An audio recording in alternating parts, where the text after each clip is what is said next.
दोस्तों, मैं हूं मोहम्मद अली जिन्ना। मेरे ही कारण भारत पाकिस्तान बंटवारा हुआ था। मैंने 75 करोड़ रुपए पाकिस्तान को दिलाए ताकि भाईचारा बना रहे। मैंने पाकिस्तान को एक भी रुपया दिए जाने का विरोध किया, लेकिन गांधी के पाकिस्तान प्रेम के कारण मुझे झुकना पड़ा। यह कहानी 1947 की उस तपती दोपहर से शुरू नहीं होती जब सीमा रेखा खींची गई थी, बल्कि इसकी जड़ें सदियों पीछे और हजारों मील दूर लंदन की उन गलियों में छिपी हैं, जहां एक नौजवान भारतीय अपनी पहचान तलाश रहा था। 25 दिसंबर 1876 को कराची के खारादर इलाके में एक बच्चे ने जन्म लिया। पिता जिन्ना भाई पूंजा एक संपन्न व्यापारी थे। उनका परिवार खोजा जाति से था, जिन्होंने सदियों पहले हिंदू धर्म से इस्लाम अपनाया था। उस बच्चे का नाम रखा गया मोहम्मद अली जिन्ना। जिन्ना बचपन से ही मेधावी थे और 1892 में वे वकालत की पढ़ाई करने लंदन चले गए। लंदन की आबोहवा ने जिन्ना को पूरी तरह बदल दिया। वे एक ऐसे अंग्रेज भद्र पुरुष बनकर लौटे जो नमाज से ज्यादा कानून की किताबों और सूट बूट की शान में यकीन रखते थे।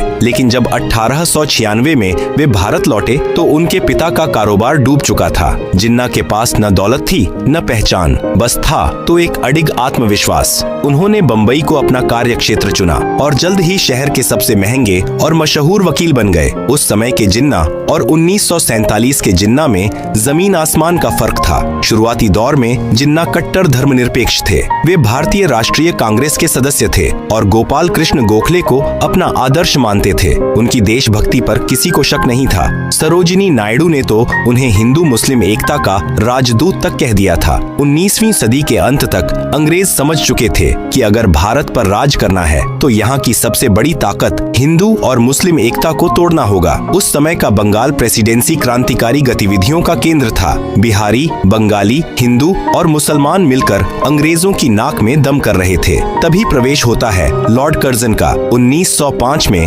कर्जन ने एक चाल चली जिसे इतिहास बंगाल विभाजन के नाम से जानता है। अंग्रेजों ने तर्क दिया कि बंगाल बहुत बड़ा है और प्रशासनिक सुविधा के लिए इसे 2 भागों में बांटना जरूरी है, लेकिन असलियत कुछ और थी। उन्होंने बंगाल को इस तरह बांटा कि एक हिस्सा मुस्लिम बहुल और दूसरा हिंदू बहुल। अंग्रेजों ने मुस्लिमों को यह सपना दिखाना शुरू किया कि इस नए प्रांत में उनकी अपनी सत्ता होगी। यह भारत की अखंडता पर पहला कुल्हाड़ी का प्रहार था। बंगाल विभाजन ने नफरत की वह चिंगारी लगा दी थी जिसे हवा देने के लिए अंग्रेजों ने 1906 में ढाका के नवाबों और मुस्लिम कुलीनों को उकसाया। 30 दिसंबर 1906 को ढाका में एक सभा हुई जहां अखिल भारतीय मुस्लिम लीग का जन्म हुआ। इसका मुख्य उद्देश्य मुस्लिमों के राजनीतिक अधिकारों की रक्षा करना बताया गया, लेकिन पर्दे के पीछे ब्रिटिश हुकूमत इस नई पार्टी को कांग्रेस के खिलाफ एक सुरक्षा कवच की तरह इस्तेमाल करना चाहती थी। दिलचस्प बात यह है कि उस समय जिन्ना मुस्लिम लीग के सख्त खिलाफ थे। उन्होंने लीग की सांप्रदायिक राजनीति की आलोचना की और कांग्रेस के मंच से एक राष्ट्र की बात की। इतिहास सिर्फ तारीखों का खेल नहीं है, यह इंसानी अहंकार की भी कहानी है। जिन्ना वकालत की दुनिया में नेहरू और पटेल से वरिष्ठ थे। वे एक सफल और स्वाभिमानी वकील थे। दूसरी ओर जवाहरलाल नेहरू एक प्रभावशाली और अमीर परिवार से ताल्लुक रखते थे। इन नेताओं के बीच विचारों का ही नहीं बल्कि व्यक्तित्व का भी टकराव था। जिन्ना को लगता था कि कांग्रेस में उनकी उपेक्षा हो रही है, जबकि नेहरू और पटेल की लोकप्रियता गांधी जी के सानिध्य में तेजी से बढ़ रही थी। 1909 के सुधारों के जरिए अंग्रेजों ने मुस्लिमों को पृथक निर्वाचन का अधिकार दे दिया, यानी मुस्लिम सीटों पर सिर्फ मुस्लिम उम्मीदवार खड़े होंगे और सिर्फ मुस्लिम ही वोट देंगे। यह वह दौर था जब भारत की राजनीतिक जमीन पर हम और वे की दीवार खड़ी की जा रही थी। जिन्ना अभी भी एकता के सूत्र में बंधे थे, लेकिन मंच तैयार हो चुका था एक ऐसे नाटक के लिए जिसका अंत करोड़ों लोगों के खून और आंसुओं से होने वाला था। प्रथम विश्व युद्ध की समाप्ति के बाद भारत की राजनीति में एक ऐसे व्यक्ति का प्रवेश हुआ जिसने न केवल आंदोलन का तरीका बदला बल्कि जिन्ना जैसे वैचारिक नेताओं की जमीन ही हिला दी। 1915 में मोहनदास करमचंद गांधी दक्षिण अफ्रीका से भारत लौटे। जिन्ना और गांधी दोनों ही वकील थे, दोनों ही गुजराती पृष्ठभूमि से थे, लेकिन उनके काम करने का तरीका बिल्कुल अलग था। जिन्ना बैठक कक्ष की राजनीति, कानूनी दलीलों और संवैधानिक चर्चाओं के कायल थे, वहीं गांधी जी ने राजनीति को बैठक कक्ष से निकालकर धूल भरी सड़कों पर ला खड़ा किया। 1916 में जिन्ना ने अपनी राजनीतिक सूझबूझ से लखनऊ समझौता करवाया। यह वह समय था जब कांग्रेस और मुस्लिम लीग एक ही मेज पर बैठे थे। जिन्ना को लगने लगा था कि वे हिंदू मुस्लिम एकता के सबसे बड़े पुल बन चुके हैं। लेकिन 1920 का दौर आते आते स्थितियां बदल गईं। गांधी जी ने असहयोग आंदोलन और खिलाफत आंदोलन को मिलाकर एक जन सैलाब खड़ा कर दिया। जिन्ना इस धार्मिक भीड़ वाली राजनीति से बेहद डरे हुए थे। उन्हें लगता था कि सड़कों पर उतरी भीड़ लोकतंत्र के लिए नहीं बल्कि अराजकता के लिए है। इसी वैचारिक मतभेद के कारण 1920 में जिन्ना ने कांग्रेस से इस्तीफा दे दिया। यह भारतीय इतिहास का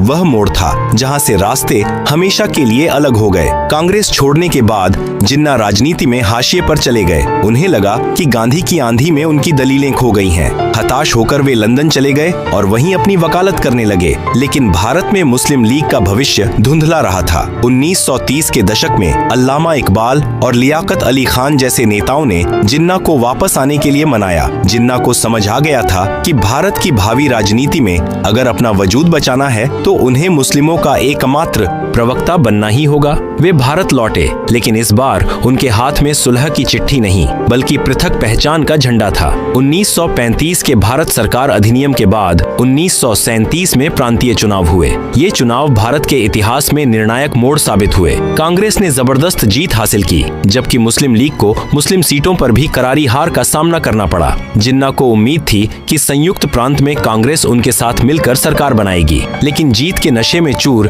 कांग्रेस ने लीग के साथ सत्ता साझा करने से इनकार कर दिया। कांग्रेस का तर्क था कि वे खुद ही मुस्लिमों का प्रतिनिधित्व करते हैं, इसलिए उन्हें लीग की जरूरत नहीं है। इस एक इनकार ने जिन्ना के मन में यह डर बैठा दिया कि आजाद भारत का मतलब हिंदू राज होगा, जहां मुस्लिमों की कोई सुनवाई नहीं होगी। 1937 की हार और कांग्रेस के व्यवहार ने जिन्ना को पूरी तरह बदल दिया। जो जिन्ना कभी शेरवानी पहनने से कतराते थे, अब वे कायदे आजम के रूप में उभरने लगे। उन्होंने एक खतरनाक विचारधारा तैयार करना शुरू किया। हिंदू और मुस्लिम केवल दो धर्म नहीं बल्कि दो अलग अलग सभ्यताएं हैं जो कभी एक साथ नहीं रह सकती। मार्च 1940 में मुस्लिम लीग के लाहौर अधिवेशन में पाकिस्तान प्रस्ताव पारित किया गया। जिन्ना ने अब स्पष्ट रूप से एक अलग देश की मांग रख दी थी। इसी दौरान सावरकर की हिंदू राष्ट्र की अवधारणा और अन्य संगठनों का उदय भी हो रहा था, जिसने जिन्ना के दावों को और खाद पानी दिया। अब लड़ाई केवल अंग्रेजों से आजादी की नहीं थी बल्कि इस बात की थी कि उस आजादी का मालिकाना हक किसके पास होगा। सत्ता की यह भूख और सुरक्षा का यह डर अब एक ऐसी आग में तब्दील होने वाला था जिसकी लपटों में पूरा उपमहाद्वीप झुलसने वाला था।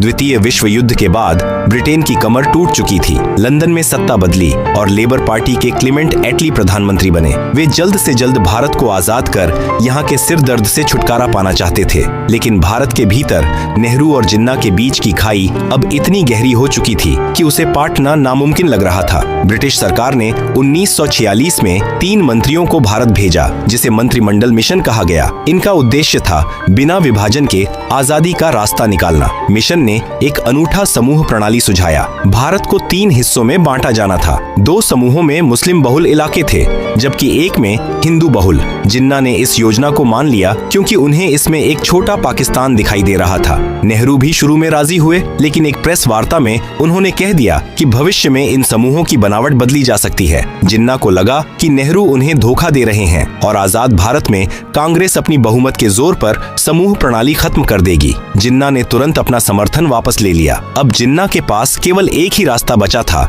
शक्ति का प्रदर्शन। 16 अगस्त 1946 यह भारतीय इतिहास का सबसे काला दिन था। जिन्ना ने प्रत्यक्ष कार्यवाही दिवस का आह्वान किया। उनका संदेश साफ था, अगर संवैधानिक तरीके से पाकिस्तान नहीं मिला तो हम इसे लड़कर लेंगे। बंगाल में उस समय मुस्लिम लीग की सरकार थी और हुसैन शहीद सोहरावर्दी मुख्यमंत्री थे। उस दिन पुलिस को छुट्टी पर भेज दिया गया और दंगाइयों को खुली छूट दी गई। कोलकाता की सड़कों पर वह हुआ जिसे सोचकर आज भी रूह कांप जाती है। अगले 72 घंटों में 5000 से ज्यादा लोग मारे गए। यह हिंसा नोआखाली और फिर पूरे बिहार और पंजाब में फैल गई। लाशों से लदी ट्रेनें और जलते हुए गांव इस बात की गवाही दे रहे थे कि अब साथ रहना संभव नहीं है। दंगों के बीच अंग्रेजों ने एक अंतरिम सरकार बनाई जिसमें नेहरू प्रधानमंत्री और लियाकत अली खान वित्त मंत्री बने। यह सरकार नहीं बल्कि एक युद्ध क्षेत्र था। लियाकत अली खान ने वित्त मंत्री के रूप में नेहरू के हर फैसले में अड़ंगा लगाना शुरू किया। वे फाइलों को रोक देते थे और कांग्रेस के मंत्रियों को सहायक तक भर्ती करने के लिए लीग की अनुमति लेनी पड़ती थी। सरदार पटेल जो अब तक विभाजन के सख्त खिलाफ थे, इस प्रशासनिक घुटन और सड़कों पर हो रहे नरसंहार से टूट गए। उन्होंने महसूस किया कि अगर हमने आज विभाजन स्वीकार नहीं किया तो पूरा भारत छोटे छोटे टुकड़ों में बंट जाएगा और हर दफ्तर में गृह युद्ध होगा। इतिहास अक्सर पूछता है कि गांधी, नेहरू और पटेल ने विभाजन क्यों माना। सच यह है कि 1946 के दंगों ने उन्हें यह एहसास करा दिया था कि जिन्ना अब पीछे नहीं हटेंगे। पटेल ने कहा था, अगर एक अंग में सड़न हो जाए तो पूरे शरीर को बचाने के लिए उस अंग को काटना ही पड़ता है। गांधी जी शुरू में इसके खिलाफ थे। उन्होंने कहा था कि विभाजन मेरी लाश पर होगा, लेकिन अंततः उन्हें भी अपने शिष्यों की विवशता और देश को जलते देख मौन स्वीकृति देनी पड़ी। अब तक यह तय हो चुका था कि भारत बंटेगा। सवाल बस यह था कि लकीर कहां खींची जाएगी और वह लकीर कितनी गहरी होगी। मार्च 1947 में भारत के अंतिम वायसराय बनकर लॉर्ड माउंटबेटन दिल्ली पहुंचे। वे अपने साथ एक बहुत ही कठिन कार्य लेकर आए थे, ब्रिटिश शासन का अंत और सत्ता का हस्तांतरण। माउंटबेटन ने आते ही समझ लिया कि देश की नसों में सांप्रदायिकता का जहर इतनी तेजी से फैल रहा है कि अगर जल्द ही उपचार नहीं किया गया तो पूरा भारत एक लावारिस लाश बन जाएगा। मूल रूप से अंग्रेजों ने भारत छोड़ने की तारीख जून 1948 तय की थी, लेकिन माउंटबेटन ने इसे 10 महीने पहले खिसकाकर 15 अगस्त 1947 कर दिया। माउंटबेटन को डर था कि अगर वे रुके तो दंगों की आग ब्रिटिश सैनिकों को भी अपनी चपेट में ले लेगी। तभी प्रवेश होता है सिरिल रेडक्लिफ की, जो एक ब्रिटिश वकील थे और जिन्हें इससे पहले कभी भारत आने का अनुभव नहीं था। उन्हें केवल 5 हफ्ते का समय दिया गया ताकि वे दुनिया के सबसे जटिल भूगोल पर एक लकीर खींच सकें। रेडक्लिफ ने बंद कमरों में पुराने नक्शों और जनगणना के आंकड़ों के आधार पर कलम चलाई। उन्होंने यह भी नहीं देखा कि उनकी खींची लकीर किसी का आंगन 2 हिस्सों में बांट रही है या किसी के खेत को दूसरे देश में डाल रही है। पंजाब और बंगाल, जो कभी भारत के फेफड़े थे, उन्हें बेरहमी से चीर दिया गया। विभाजन केवल जमीन का नहीं था, वह भावनाओं, यादों और संपत्तियों का भी था। बंटवारा इतना सूक्ष्म था कि सरकारी दफ्तरों की मेज, कुर्सियां, टाइपराइटर और यहाँ तक कि पुस्तकालयों की किताबों तक को आधा आधा बांटा गया। जिस सैन्य दल में मुस्लिमों की संख्या ज्यादा थी, वह पाकिस्तान को दे दी गई और बाकी भारत के पास रही। विभाजन के समय भारत के खजाने में जो पैसा था, उस पर भी विवाद हुआ। जिन्ना ने पाकिस्तान को भारतीय खजाने से कुल 75 करोड़ रुपए देने की जिद की, जो उस समय भारतीय खजाने का 17.5% हिस्सा था, जिसकी पहली किस्त 15 अगस्त 1947 को 20 करोड़ दे दी गई। बाकी 55 करोड़ रुपए देने का सरदार पटेल सुरक्षा कारणों से रोकना चाहते थे, लेकिन गांधी जी ने आमरण अनशन की धमकी दी ताकि पाकिस्तान को उसका हक मिले और भविष्य के रिश्ते कड़वे न हों। अंततः गांधी जी के दबाव में वह राशि पाकिस्तान को दी गई, लेकिन रिश्तों में आई वह खटास आज तक नहीं मिटी। 14 अगस्त की रात पाकिस्तान वजूद में आया और 15 अगस्त को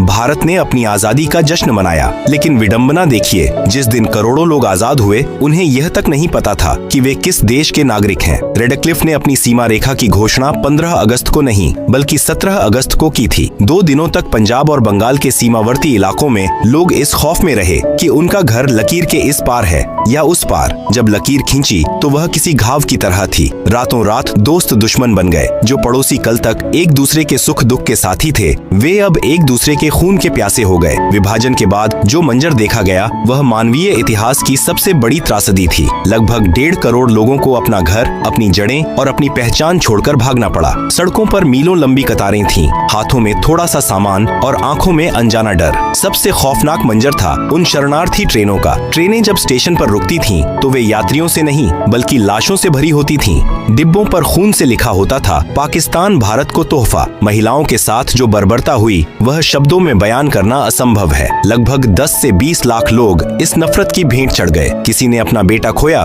किसी ने माँ, तो किसी ने अपनी पूरी विरासत। जिन्ना ने वह पाकिस्तान तो पा लिया जिसके लिए उन्होंने अपनी पूरी राजनीतिक पूंजी लगा दी थी, लेकिन नियति ने उनके पास समय नहीं छोड़ा। जिन्ना को लंबे समय से राज्यक्षमा थी, जिसे उन्होंने छिपा कर रखा था। उन्हें डर था कि अगर कांग्रेस या अंग्रेजों को उनकी बीमारी का पता चल गया तो वे पाकिस्तान बनने का इंतजार करेंगे और उनकी मृत्यु के बाद योजना ठंडे बस्ते में चली जाएगी। विभाजन के महज 1 साल बाद 11 सितंबर 1948 को जिन्ना की मृत्यु हो गई। जिस देश को उन्होंने 2 राष्ट्रों के सिद्धांत पर बनाया था, वह उनके जाने के बाद ही अस्थिरता और संघर्षों के भंवर में फंस गया। उनके बाद के नेतृत्व ने उस धर्मनिरपेक्ष पाकिस्तान की छवि को पूरी तरह मिटा दिया, जिसकी बात जिन्ना ने अपने शुरुआती भाषणों में की थी। आज 77 साल बीत चुके हैं, लेकिन 1947 का वह घाव आज भी हरा है। नेहरू और पटेल की विवशता, जिन्ना की जिद्द और अंग्रेजों की चालाकी ने मिलकर एक ऐसा नक्शा तैयार किया जिसने न केवल जमीन को बांटा बल्कि दिलों के बीच भी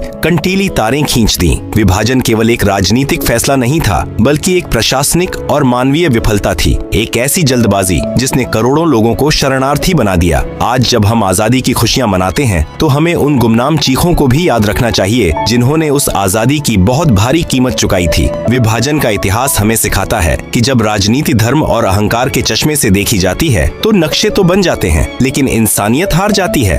आज के लिए बस इतना ही। मिलते हैं बहुत जल्द। जय हिंद, जय भारत।